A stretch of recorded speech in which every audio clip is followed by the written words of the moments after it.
కూటమి ప్రభుత్వం అధికారంలోకి వచ్చిన 100 రోజుల్లోనే రాష్ట్ర వ్యాప్తంగా ఉన్న మహిళలపై హత్యలు, అత్యాచారాలు పెరిగిపోతున్నాయి. చిన్నపిల్లలను సైతం వదలకుండా దుర్మార్గులు అనేక దుర్మార్గాలకు పాల్పడుతున్నారు. రాష్ట్రంలో జరుగుతున్న పరిణామాల మీద మనతో మాట్లాడేందుకు వైఎస్ఆర్సీపీ మహిళా విభాగం అధ్యక్షుల వరద కళ్యాణ్. మేడం చెప్పండి, రాష్ట్రంలో జరుగుతున్న పరిణామాలు ఏ విధంగా చూస్తారు? చాలా దారుణాలు చేసుకుంటూ ఉన్న పరిస్థితి మనం చూసాము. ఎందుకంటే ఈ రాష్ట్రంలో ఈ కూటమి ప్రభుత్వం అధికారంలోకి వచ్చిన దగ్గర నుంచి రోజుకొక హత్య, రోజుకొక అత్యాచారం జరుగుతూ ఉన్న పరిస్థితి మనం చూసాం. ముఖ్యంగా ముక్కు పచ్చలారని చిన్నారుల్ని హత్య చేయడం, అత్యాచారం చేయడం ఎంత దారుణం. తీసుకుంటే ఈ కూటమి ప్రభుత్వం అధికారంలోకి వచ్చిన వెంటనే హోమ్ మినిస్టర్ చెప్పారు, ఈ కూటమి ప్రభుత్వం అధికారంలోకి వచ్చింది, మహిళలు ప్రశాంతంగా నిద్రపోవచ్చు అని. కానీ ప్రభుత్వం ప్రశాంతంగా నిద్రపోయింది, ముఖ్యమంత్రి గారు ప్రశాంతంగా నిద్రపోయారు, హోమ్ మినిస్టర్ గారు ప్రశాంతంగా నిద్రపోతున్నారు తప్ప ఎక్కడ మహిళలు కానీ చిన్నారులు కానీ ప్రశాంతంగా నిద్రపోని పరిస్థితి మనకు కనిపిస్తూ ఉంది.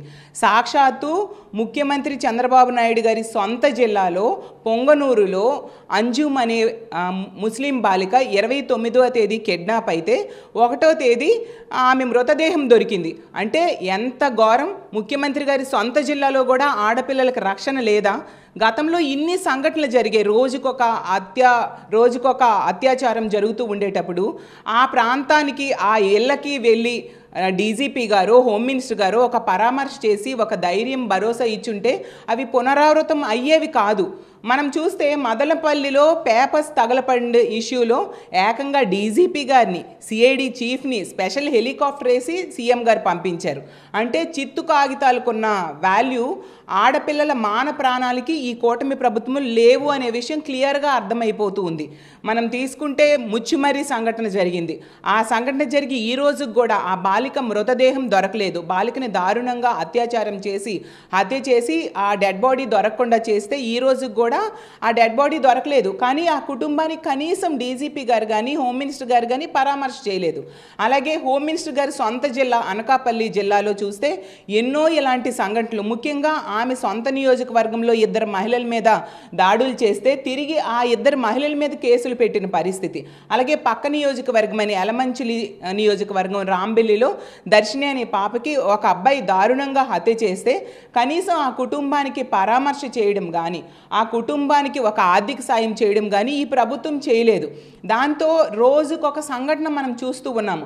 అలాగే ఈ కూటమి ప్రభుత్వం అధికారంలోకి వచ్చిన దగ్గర నుంచి కూడా దిశ యాప్ లేదు, దిశ చట్టం లేదు, దిశ పోలీస్ స్టేషన్ లేదు అంటూ ఈ దుర్మార్గుల్ని, ఇలాంటి పనులు చేసే దుర్మార్గుల్ని కఠినంగా శిక్షించే వ్యవస్థల్ని లేవు అంటూ ప్రచారం చేయడం వలన ఇలాంటి పనులు చేసే వాళ్ళకి ధైర్యం వచ్చేసి మరింతగా విజృంభిస్తూ ఉన్నారు. ఈరోజు చూడండి, ఆ పొంగనూరులో బాలిక, ఎంత చిన్న పాప, ఇలాంటి పాపని ఈరోజు హత్య చేశారు అంటే, ఆమె మృతదేహం దొరికింది అంటే అసలు ఈ ముక్కుపచ్చలారని ఆడపిల్లలు ఈ రాష్ట్రంలో బ్రతకాలా వద్దా? అసలు ఆడపిల్లల తల్లిదండ్రులు భయపడిపోతూ ఉన్నారు. తమ పిల్లల్ని బయటికి పంపాలంటే ఒకవేళ బయటికి వెళ్తే మళ్ళీ సేఫ్గా ఇంటికి వస్తారా లేదని ఆడపిల్లల తల్లిదండ్రులు భయపడే పరిస్థితి కనిపిస్తూ ఉంది. ఖచ్చితంగా ఈ అంజుమ్ అనే పాపకి హత్య చేసిన వాళ్ళని కఠినంగా శిక్షించాల్సిన అవసరం ఉంది. అలాగే ఈ పాపకి హత్య చేసిన వాళ్ళని తొందరగా పట్టుకొని కఠినంగా శిక్షించేంత వరకు మేము ఈ కుటుంబం తరపున పోరాటం చేస్తామని తెలియజేస్తూ సెలవు తీసుకుంటున్నాను. కూటమి ప్రభుత్వం అధికారంలోకి వచ్చిన తర్వాత మహిళలకు రక్షణ కల్పించడంలో పూర్తిగా విఫలమైందని ముఖ్యమంత్రి సొంత నియోజకవర్గం, అలాగే హోంమంత్రి సొంత నియోజకవర్గాల్లో మహిళలపై దాడులు, హత్యలు, అత్యాచారాలు జరుగుతున్నప్పటికీ కూడా ఏమాత్రం దిక్కు కూడా లేదని, కూటమి అధికారంలోకి రాకముందు మహిళల రక్షణకు పెద్దపీట వేస్తామని చెప్పిన మాటలు కేవలం ప్రకటనలకే పరిమితమయ్యాయని వైఎస్ఆర్ కాంగ్రెస్ పార్టీ మహిళా విభాగం అధ్యక్షురాలు వరద కళ్యాణ్ చెప్తున్నారు.